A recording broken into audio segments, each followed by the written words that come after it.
General, I'm afraid we've been having a little trouble about your broadcast. Well, I'm used to trouble. I'm a soldier.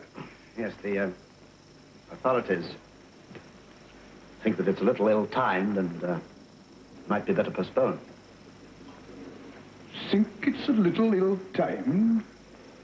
Who has been saying that? Why? The British way of censoring things is to look at something and say, well, I don't know whether it's really in the national interest if the public should know this. What they mean is whether it's in our interest, whether it's in the government interest, whether it's in the civil service interest. And if there's any doubt, cut it out. I've been serving my country for 44 years. What was your position before this one, sir, eh? What? A lawyer. A lawyer? Well, I was a soldier. And before that, I suppose you were at college, and I was a soldier. And I was a soldier when you were a baby. And before you were born, sir, when you were nothing but a toss-up between a girl's and a boy's name, I was a soldier then.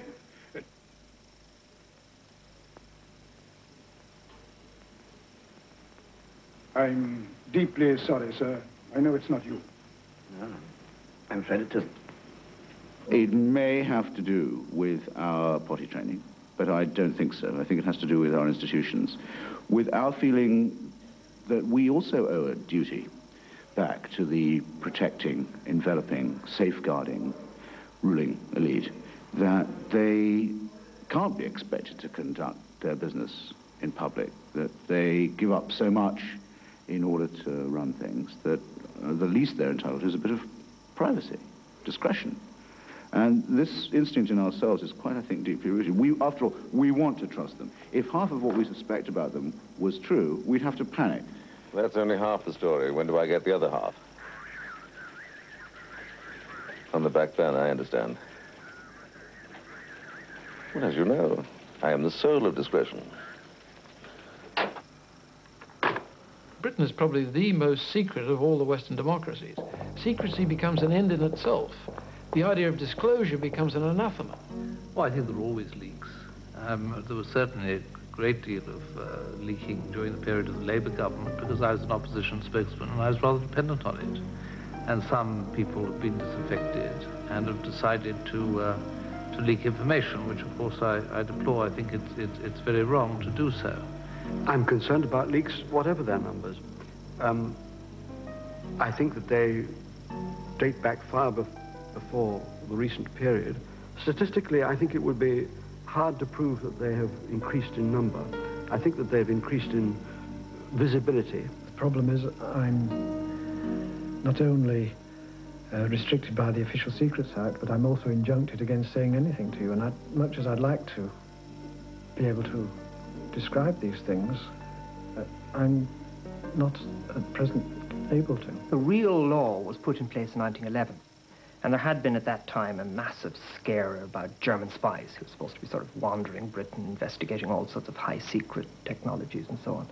And the government felt compelled to rush through the House of Commons and the House of Lords a piece of legislation to counter this imminent threat of German espionage. And the result of that rushed legislation was the Official Secrets Act 1911. So rushed, in fact, that it went through both houses in a matter of hours, and it was regarded as profoundly traitorous for any member of the House to question the bona fides of this legislation.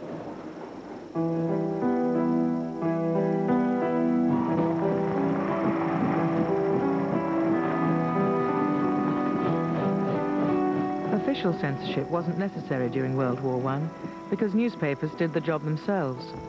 The British press cheered the troops on their way to the slaughterhouse and lied vigorously for king and country.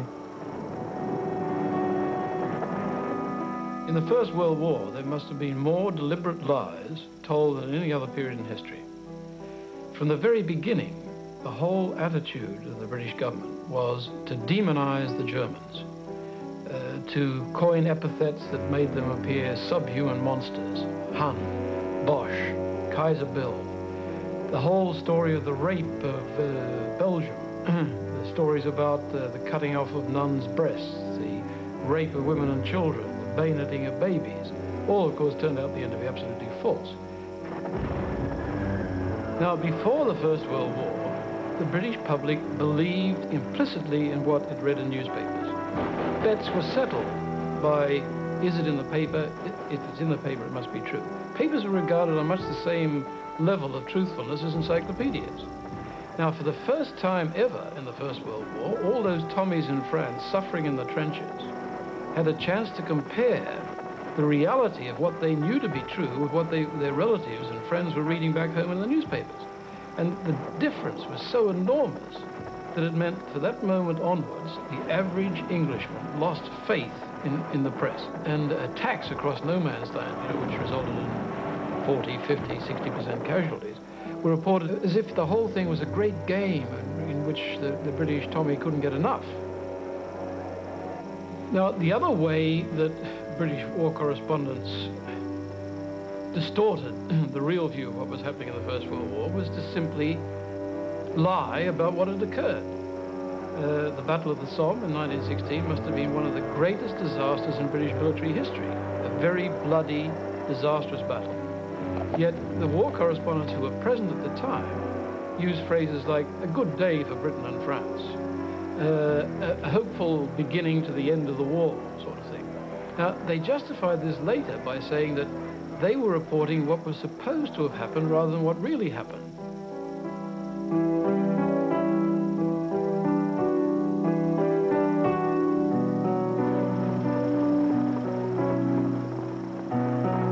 There were no newspapers during the 1926 general strike, so the government created its own source of propaganda, a broadsheet called the British Gazette.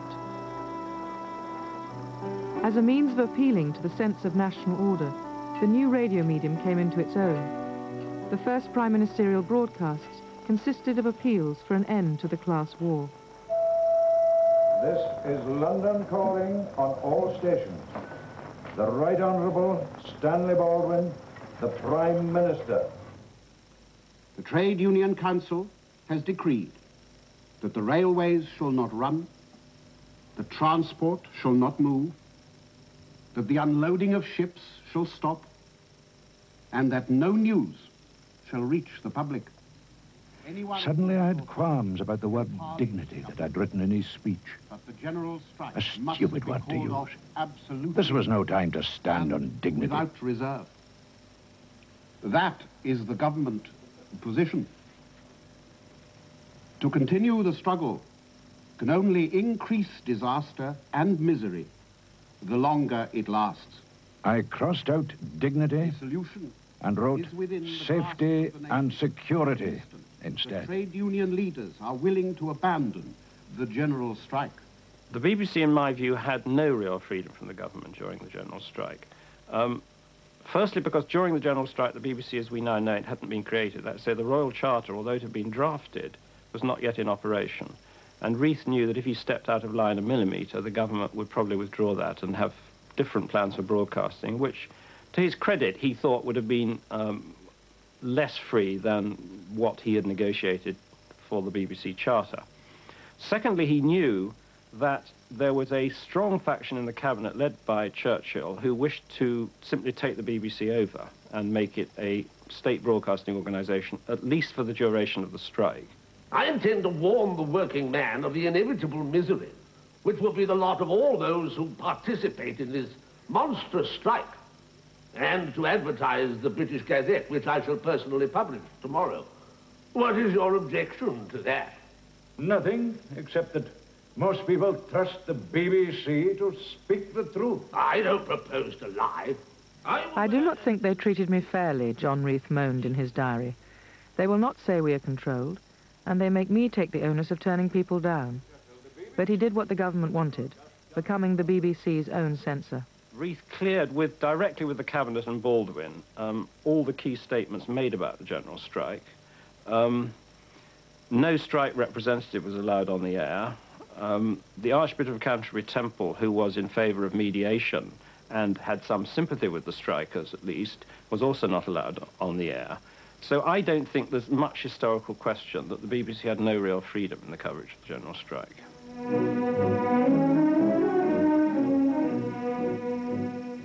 The British Empire faces an extraordinary crisis. Not for centuries have these Houses of Parliament witnessed so dangerous a political struggle. Shall King Edward VIII marry Mrs. Simpson? No, say the ministers of the cabinet supported by the Church of England and the upper classes. They are bitter in opposition to the king marrying the American woman twice divorced. The lady from Baltimore, who married first a United States naval lieutenant and then a wealthy Londoner. Now the most publicized woman on earth. The fate of empire, the destiny of monarchy, rests with the will of this young man. Silence about the King and Mrs. Simpson was maintained after Edward VIII asked newspaper proprietors for discretion in the coverage of his private life. The London political class knew exactly what was going on. Elsewhere, a blanket of euphemisms smothered the affair. Offending questions were struck from the parliamentary record. When the crisis became public knowledge, it was depicted in newsreels as a grave chapter in the long history of empire. Britain had overcome mortal danger and stood triumphant. December the 10th, 1936, one of the most momentous days in the history of England. On this day, the decision of King Edward VIII was awaited with anxiety throughout the empire. The hands of Big Ben approached the hour of climax, and our thoughts went out to Queen Mary, the King's mother. This is Windsor Castle. His Royal Highness Prince Edward. A few hours ago, I discharged my last duty as King and Emperor. And now that I have been succeeded by my brother, the Duke of York, my first words must be to declare my allegiance to him. God bless you all. God save the King.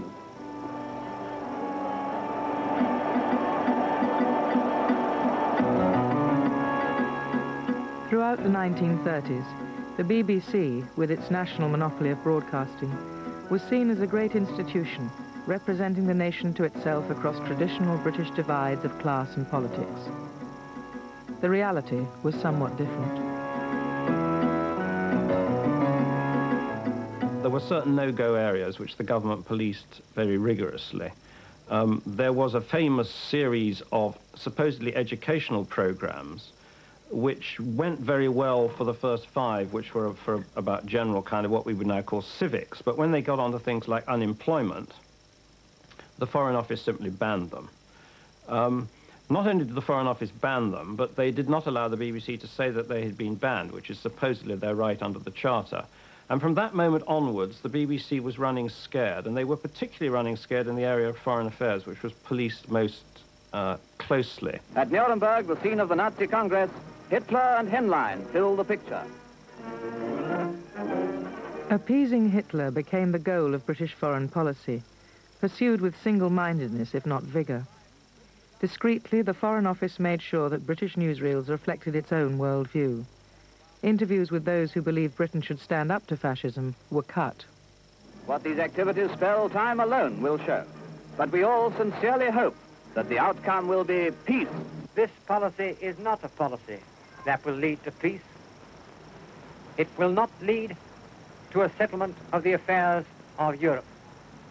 It is essentially a war policy, and it aligns this country with the reactionary forces of the world. The repercussions of this event will be widespread in the dominions, in the colonies, and throughout the world. It is most noticeable that everywhere the enemies of peace and democracy are rejoicing. The friends of this country are depressed. Now who's rank? Quite a number of... Churchill accused the BBC of muzzling him. The BBC conceded that scripts were vetted by the Foreign Office, but said lamely that this was done as a matter of courtesy. If I am good. I was given complete freedom in writing to talk of an... At the request of the Foreign Office, former editor of the Times, Wickham Steed, was snipped out of the American-owned Paramount newsreel at the say-so of the American ambassador, Joseph Kennedy. Later, when he alluded in public to this act of censorship, he was snipped again. At their request, I made a few remarks that I thought apposite to the occasion. Not all of them appeared in the version of the film that was shown, but one remark did appear and was promptly suppressed. It was this: I hope it will not now lead to the suppression of this film if one is being taken. Does Hitler want war? Oh, no. He only wants to get, without fighting, more than he would be likely to get by fighting. And we are helping him to get it. And the Prime Minister comes home. Home to an empire filled with joy and relief. Home to a welcome that he will never forget. When Neville Chamberlain happily sacrificed Czechoslovakia to Hitler's ambitions, the British media led the cheering. This morning, I had another talk with the German Chancellor, Herr Hitler. And here is the paper which bears his name upon it as well as mine. It's the greatest diplomatic triumph of modern time. We regard the agreement signed last night and the Anglo-German naval agreement as symbolic of the desire of our two peoples never to go to war with one another again. Let no man criticize the bargain that the statesmen of Britain and France have struck until he has attempted to add up the total price that might have had to be paid for any other settlement, a price in death and destruction. That price will not be paid. There will be peace.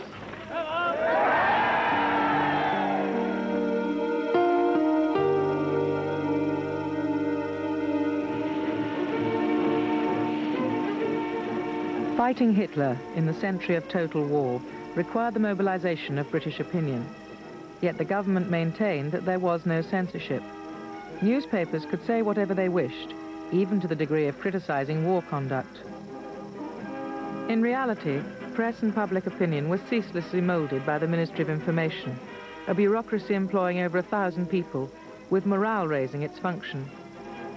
With the example of the First World War in mind, and to differentiate their activities from those of the enemy, the bureaucrats referred to their work as propaganda by means of truth.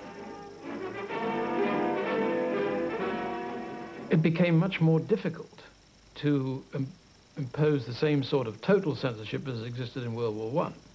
And we can see the beginnings in the Second World War of appealing to the press, the media, the filmmakers, to get on side, as a phrase later used in Vietnam. And the way this was done was to say, look, we're fighting a war of national survival. Therefore, we feel the duty of the media is to do everything possible to help us win that war. Now, there was some truth in this, of course. It was a war of national survival, and everybody wanted Britain to win, wanted democracy to win. So anything that the journalists could do to help towards that was justified. As an American war correspondent in this country, I send every week to my readers in the United States a dispatch about how you people all over Britain are fighting the war for democracy. These men and women who have worked all day in offices or in markets are now hurrying home to change into the uniform of their particular service. The dusk is deepening. Listening crews are posted all the way from The manipulation of news was sophisticated and cleverly adjusted to the British self-image of quiet heroism. Within the limits created by the perceived needs to stiffen resistance by raising morale, British propaganda did often tell the truth. A few people, probably some of the people you are watching now. Now they're going into the public shelters. This is not a pleasant way to spend the night, but the people accept it as their part in the defense of London. But there was a less attractive side to British propaganda. Not Big Brother exactly, but nagging, an endless smugness and a dreary mission to uplift. The people of Britain aren't like Nazi robots. They're interested in everything, from cabbages to kings. In books about gardening, technical training, economics and heroes, and statesmen. The day-to-day history of our democracy is officially recorded in Hansard. But now in the midst of war, anyone can buy selections of the reports for sixpence. Now, I think if you're running a democracy, it's very important that people know what's going on so that they can make informed decisions about matters of vital importance to them. And yet the attitude of the British government was, we'll tell you only what we think we want you to know. Everyone was required to do his or her bit. Whether they liked it or not, intellectuals such as George Orwell became part of the war effort. I am now definitely an employee of the BBC. He had a pretty dry sense of humour, and you could see him sort of sitting, watching everything going on. Its atmosphere is something halfway between a girls' school and a lunatic asylum. And all we're doing at present is useless, or slightly worse than useless. Nevertheless, one rapidly becomes propaganda-minded and develops a cunning one did not previously have. Well, there was a lot of censorship, and everything that was broadcast had to be censored for security and policy. The tendency of the modern state is to wipe out the freedom of the intellect. The modern state needs, for example, pamphlet writers, poster artists, illustrators, broadcasters, lecturers, film producers, actors, and whatnot. The British government started the present war with a more or less openly declared intention of keeping the literary intelligentsia out of it. Yet, after 3 years of war, almost every writer, however undesirable his political history or opinions, has been sucked into the various ministries, or the BBC. The BBC and the Ministry of Information later became Orwell's Ministry of Truth. Well, I think he thought that you could use propaganda machines to invent anything, to make people make speeches they hadn't ever made. He certainly thought that propaganda machines are propaganda machines, and he didn't like being part of one. On the other hand, he accepted that a war required all this apparatus.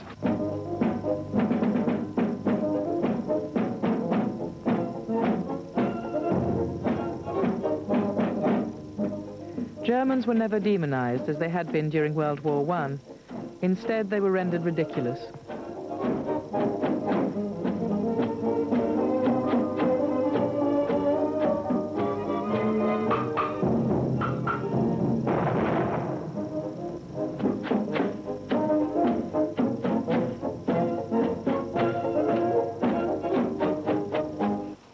But censorship led to the suppression of important truth.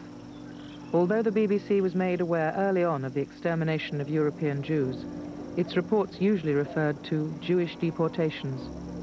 At the request of the Foreign Office, accusations of genocide were cut from newsreels and broadcasts. Extermination of Jews is a definite policy of Germany being carried out now. According to official reports in the hands of my government, more than 1/3 of the Polish Jews out of a total of 3,130,000 have already been exterminated. During the First War, all sorts of stories were put out. And we believed them, we used them in propaganda, and then they were completely untrue, and that propaganda, I say, rebounded on us. British officials did not believe in the Holocaust. Poles, and even more so Jews, were busy stoking up Allied public opinion. They should be treated with caution. They had perhaps stronger feelings, far stronger feelings than the Poles, and they had, and I think Jewish people have a vivid imagination, a vivid imagination. I mean, I was wrong, yes, I admit it, but one has to try and be skeptical and balanced. Nothing had prepared the British soldiers who arrived in Belsen at the end of the war for what they saw.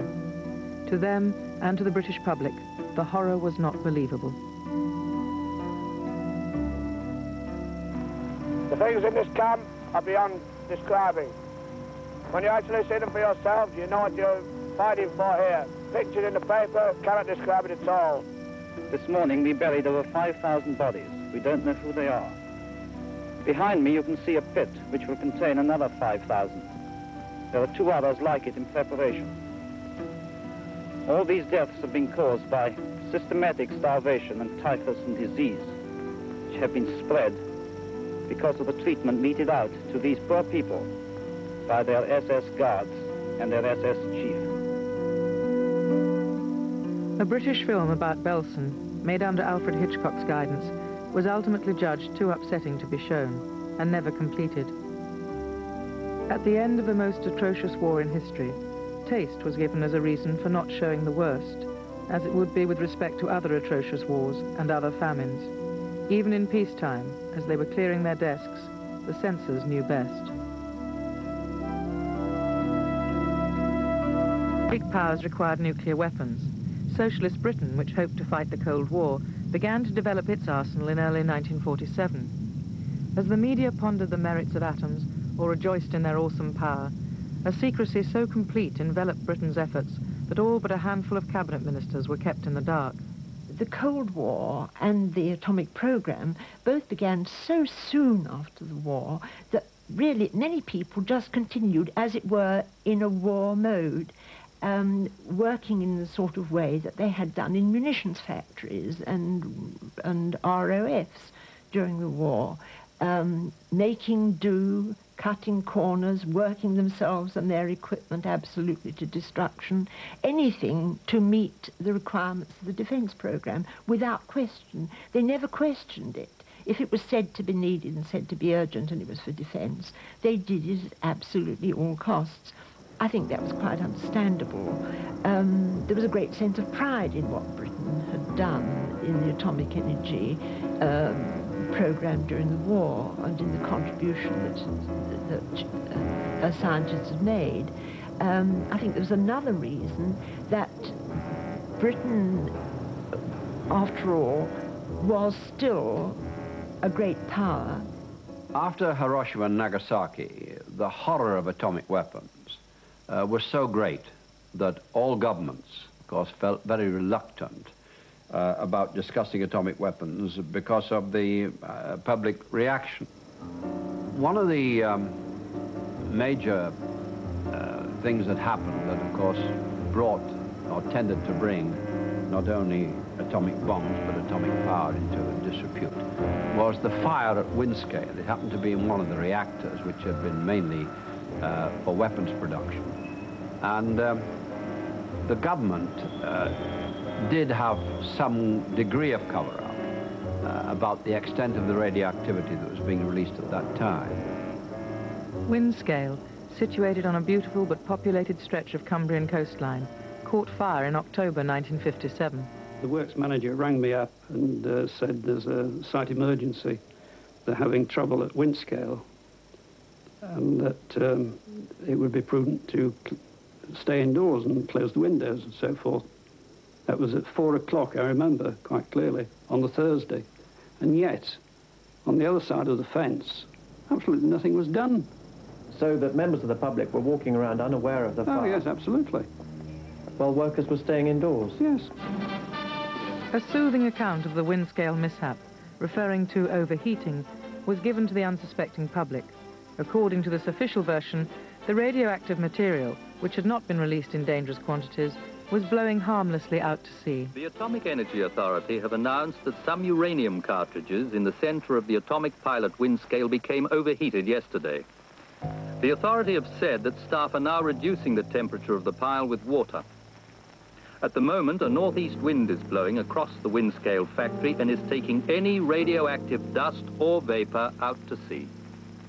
It was obvious that it hadn't blown out to sea, that quite a lot of it was in the coastal strip. It was highly unsatisfactory that the authority should be able to hush these things up when there was obviously something radically wrong. So I wrote to The Guardian. By the 1980s, it was estimated that over 30 people had died and 247 had developed thyroid cancer as a consequence of the accident. A report had been commissioned at the time, but it was suppressed. What do we do? Not very difficult, wrote Prime Minister Macmillan on the report. What do we say? Not easy. It was least difficult to say nothing. There was a lot of saying nothing in the 1950s. A tame press was kept in line by means of D notices. These pieces of paper told the media what the government would like left unmentioned. The government, and it wouldn't have mattered whether it was Labour or Tory, they'd both done the same, decided that they want to continue the arrangement whereby they had some control, some degree of censorship of the press. D notices go to the editors of most of the media, whether it's written or spoken or visual, as general guidance. Requesting that such and such a tank or such and such a plane or such and such an incident should not be mentioned. The denotice system has actually worked, in my view, remarkably well because it's been extraordinarily free, for the most part, of political interference. The system would collapse absolutely if politicians of whatever party tried to abuse it. Front page news throughout Europe was the dramatic disappearance of Mrs. Maclean, wife of the British diplomat, who vanished in similar circumstances 2 years ago. Stories, like Wives of Diplomats, were in the habit of vanishing just as they began to get interesting. A clever government has ways of releasing information in dribs and drabs so they can always say later on, well, we told the public about that right from the very beginning.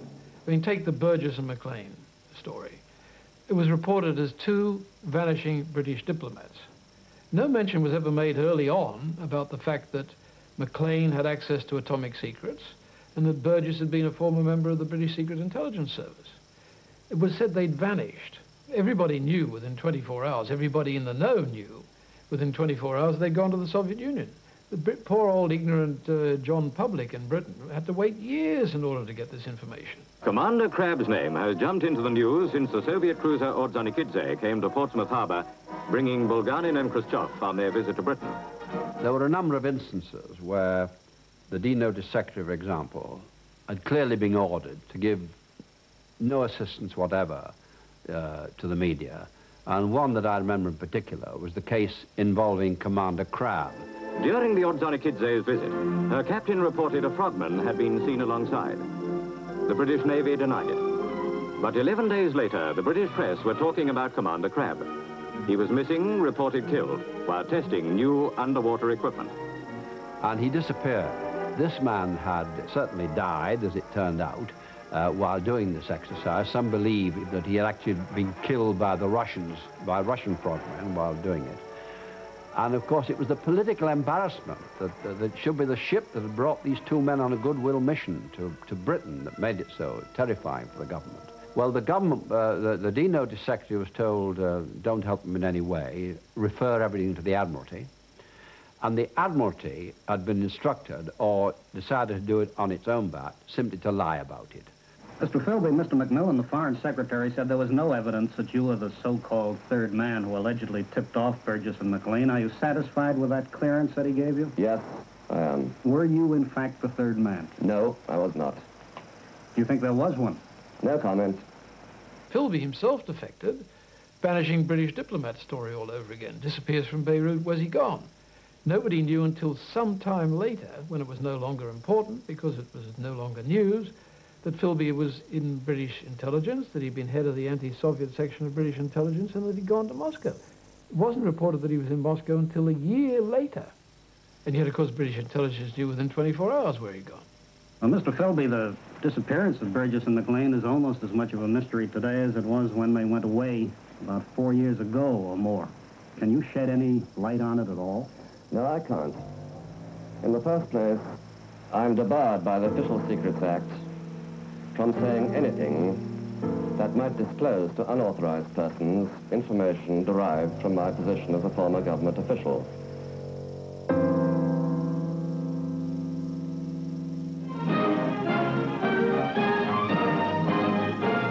A Viking aircraft of the Queen's flight touches down at RAF Station Aldergrove, bringing Her Majesty the Queen and the Duke of Edinburgh on a visit to Northern Ireland. The Governor, Lord Wakehurst, welcomes the royal couple on behalf of the people. For a long time, Northern Ireland was a self-censored story. I mean, the people who now say it should be more censored forget that in the long run-up to the crisis that broke out in 68, 69, there was no full-time reporter from any national newspaper in Northern Ireland.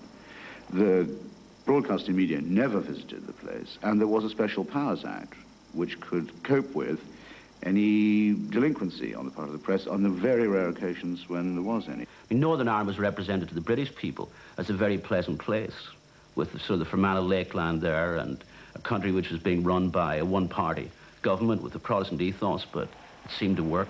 So why worry about these sort of disgruntled or truculent Catholics who were arguing for civil rights? Didn't really matter very much, did it?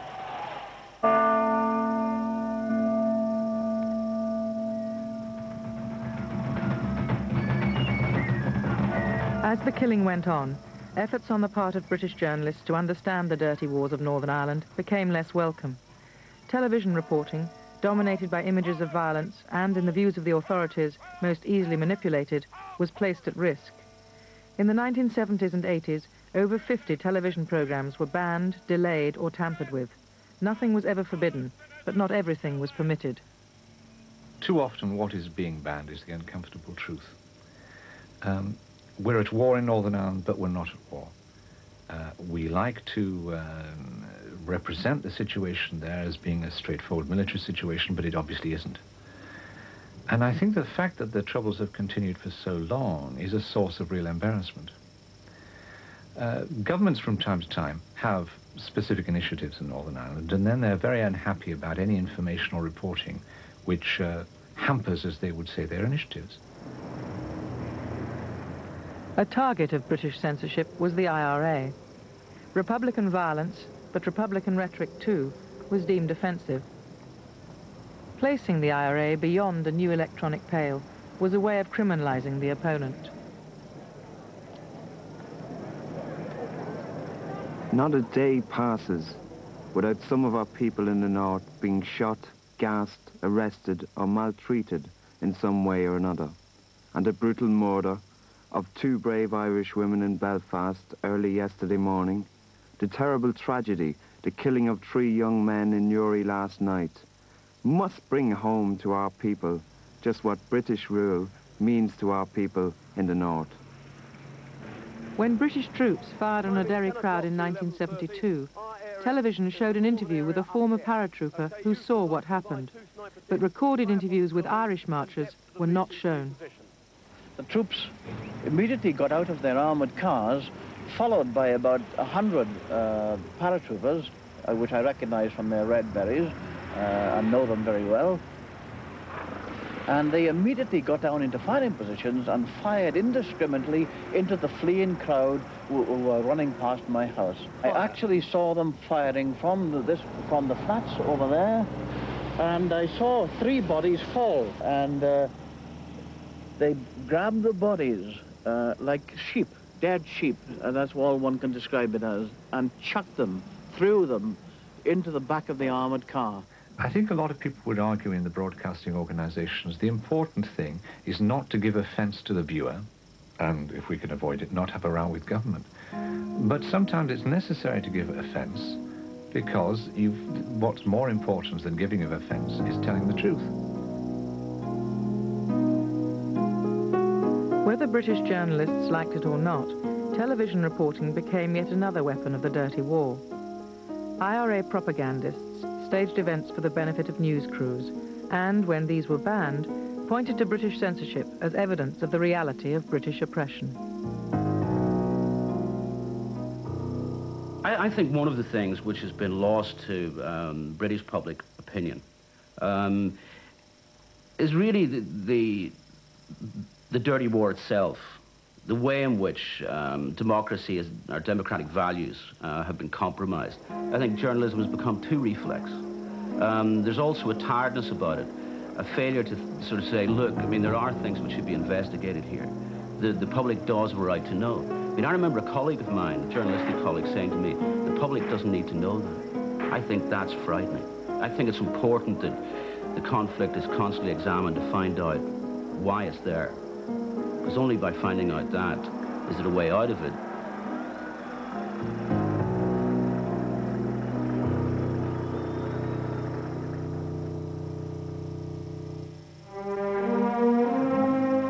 Man is born free. That is his natural state, his God-given right. In the 1980s, ruling British doctrine was preoccupied with sovereignty and economic self-interest.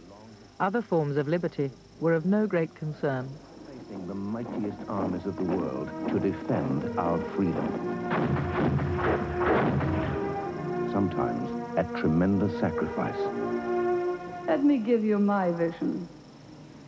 A man's right to work as he will, to spend what he earns, to own property, to have the state as servant and not as master. These are the British inheritance. Margaret Thatcher's contribution to the British tradition of freedom of speech was to show us, with her usual and admirable clarity, the extent to which the system in this country could be turned to the advantage of a single, determined, ideologically driven leader. Among disgruntled civil servants, leaking documents acquired the status of a vocation. A leak is a deliberate betrayal of a specific piece of information. Leakers were high-minded and progressive, motivated by the urgings of their conscience. There was nowhere else to take it. The Guardian is really the only left-of-centre, middle-of-the-road type sort of newspaper that comes out of Fleet Street that has national coverage. I felt that it was immoral and that a Secretary of State for Defence who was accountable to Parliament had decided he wasn't going to be accountable to Parliament on that particular day, the day that the cruise missiles arrived. He was going to wait until after they were here, and at the end of his allotted question time, tell the House that they were here, and then get up and leave before the opposition had time to react in the House. I took it round on the evening of the 21st of October, and I was aware that there was a big CND march planned for the next morning. The leaker of leakers was Clive Ponting, a successful and ambitious civil servant at the Ministry of Defence. Given the task of answering MPs' questions about the sinking by a submarine of the Argentine battleship General Belgrano during the Falklands War, Ponting discovered that the government had been telling lies. So he leaked the true story to Parliament. Everything that the government had said for the previous 2 years was not in fact correct. We discovered that, in fact, the Belgrano had been sailing away from the task force for 11 hours before it had been sunk. It hadn't been detected on the day the government said, but had been trailed for nearly 2 days before it had been sunk, that no public warning had been issued. The Clive Ponting prosecution was unsuccessful. The judge did what the judge was expected to do and directed the jury to equate the interests of the nation with the interests of the government of the day. But the jury had none of it and acquitted him. And the government therefore found that official secrets legislation was suddenly an uncertain weapon with which to punish those who communicated information which was in breach of their duty within the civil service. After that, and throughout the entire Spycatcher affair and the countless additional injunctions that were emerging during that period, one saw a change of emphasis towards the use of the breach of confidence jurisdiction. Those bastards will never give up. Alleging that his memoirs were in breach of confidence, the government pursued Peter Wright all the way to Australia. The pursuit turned into a contest of strength between the former Spycatcher and his British masters, who wanted his secrets kept. Well, we've been fighting this for more than 2 years, since October 1985. It's been a very long, protracted and wearisome battle. Humiliation awaited these British efforts. Australian judges could not understand why a government should have the power to place free speech at jeopardy in the name of governmental secrecy. The High Court could still stop Spycatcher, though. The next British appeal goes to the court just 5 days before the book is scheduled to be released. Well, we're very happy, and I'm only sorry that Peter's not here to see this result. It seems to be a complete victory, Mr. Turnbull. Well, yes, it is. Yes, well, it is. Yes, we've won. May I tell you that if we appeal, the case is not yet over. We shall appeal, but we have first to read the judgment and to get advice. It's been described as a diabolical mess. What do you say to that? No, it's not a diabolical mess. There's a very, very clear principle involved. If you are employed by somebody, you owe a duty of loyalty to your employer, whether it's in government or in commerce or business or wherever it may be. And it's certainly not your duty to leak or give away confidential information, whether it's political or whether it's commercial. The principle of free speech was further tested when the BBC wished to show a film about the extremes of opinion in Northern Ireland. Should the British be allowed to hear these views? Were there circumstances in which political opinion was not acceptable?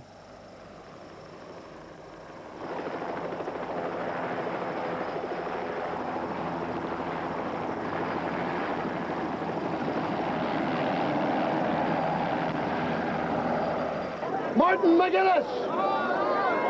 And the man is a craven coward because he's the same as the IRA murderers.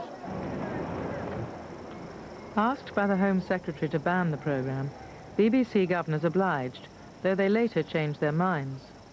Unconvincingly, Home Secretary Leon Brittan protested that he had not been acting as a censor. If the BBC had decided to put that programme on, they would have gone ahead, and that would have been it. I wouldn't have dreamt of using any residual powers that I have. Wouldn't have thought of it for a single moment. The terror continued. Exasperated, responding to public pressures, the British government imposed a ban on the spokesmen of Sinn Féin, the political wing of the IRA. They could be seen on television, but they must never be heard speaking in their own voices. Some of these measures do restrict freedom, but those who choose to live by the bomb and the gun, and those who support them, can't in all circumstances be accorded exactly the same rights as everyone else. Journalists were obliged to find ways of working within the strict terms of the ban.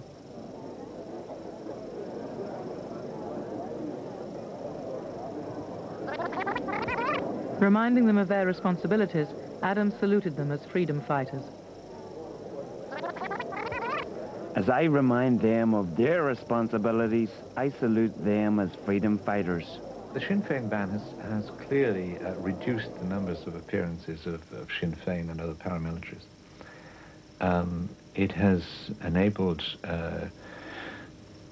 Sinn Féin to hold its annual conference, its Ardèche, with a big banner in front of it which says censored. And it allows Sinn Féin to argue, as it has for a long time, to the people in Northern Ireland and elsewhere, that the only reason why the working classes of both Ireland and the United Kingdom aren't united in support of Sinn Féin is because the message is censored and so on. A new Official Secrets Act in 1989 purported to liberalise existing legislation while making it more coherent. Critics believed it meant more of the same. If I were a Martian drifting into Britain, I would first of all be utterly staggered that it described itself as a democracy and would need a great deal of instruction as to why it was. I don't believe that the present form taken by the monopoly of power and information by the civil service, or the ability to short-circuit Parliament, could be sustained if there was a Freedom of Information Act. We have no Freedom of Information Act. We have no Bill of Rights. What we do have is an Official Secrets Act which says there's no public interest defense, there's no prior publication defense, so the rest of the world can read something, but you and I, oh no, we mustn't be allowed to read it. So I think an already secret society, which is what we are, has become more secret. Big brother! Big brother! Big brother! Big brother! Big brother! Big brother! Big brother! Big brother! Attention! A later bulletin has just been issued by the Ministry of Peace. The southward advance of the Eurasian Army on the African front is still continuing. It is feared that unless a counterattack is launched immediately, the whole of Central Africa may fall to the invading hordes. A defeat in this area might well threaten the very heart of Oceania itself. In this grave crisis, the Ministry of Truth will continue to issue frequent bulletins.